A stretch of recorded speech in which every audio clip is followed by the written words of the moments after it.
We're former commissioners, chief officers of every urban and rural fire service in Australia, some SES, State Emergency Service agencies, and forestry and national parks firefighting units. So right across the board of firefighting, experts who have hundreds and hundreds of years of cumulative experience, and all of us have seen conditions change over the years, supercharging the bushfire problem, and it's all down to climate change, the burning of oil, coal and gas. Now, and we have to tackle that base problem, but now the cost of adaptation and community resilience is just going to skyrocket, as we've seen with these catastrophic fires. What should be happening now? Look, we had some pretty simple asks that we wanted to talk to the government about. For example, funding for large aerial fire tankers. People would have seen the images the other day of the Hercules coming in, dropping 15,000 litres of retardant at Turramurra. I watched that with great interest because I was in charge of the fire there in 1994 where 17 homes were lost. That cut the fire off immediately. And we're only going to have 7 of those this year. One was bought by the New South Wales government. The rest come from the Northern Hemisphere, who have their own fire problems. I've just been in California. If they'd have spoken to us back then, maybe they could have allocated more money to have more of those aircraft, but they didn't, and they're probably not available now.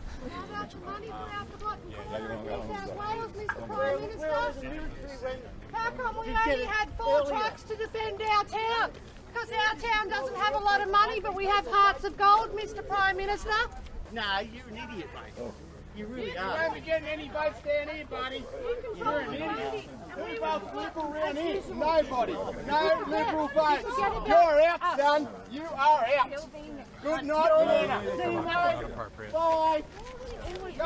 What about the people who are dead now, Mr Prime Minister? What about the people who have nowhere to live? You're not welcome, you fuckwit. Tell the Prime Minister to go and get... First, it was the bushfires 2 years ago. Now, Prime Minister Scott Morrison is being savaged by locals for his handling of the prolonged flood crisis along the east coast.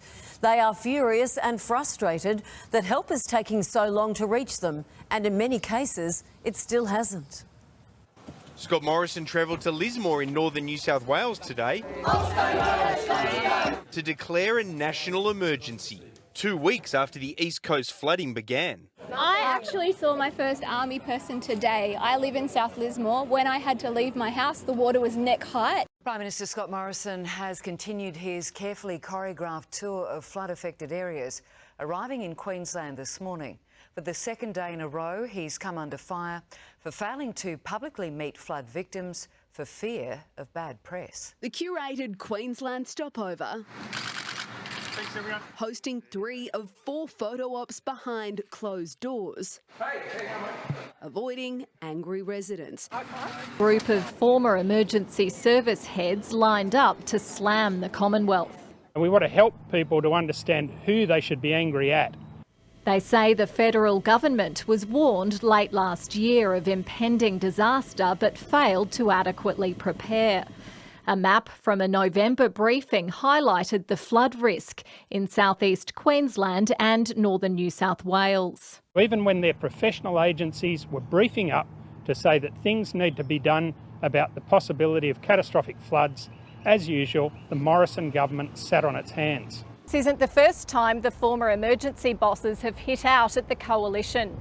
They say with rising temperatures, Australia is facing a new reality of extreme floods and storms with drought and fire in between. This is where national security starts, right here at home. There'll be nothing left to defend in 30 years if we don't do something now. They're dooming us to a future of more disasters.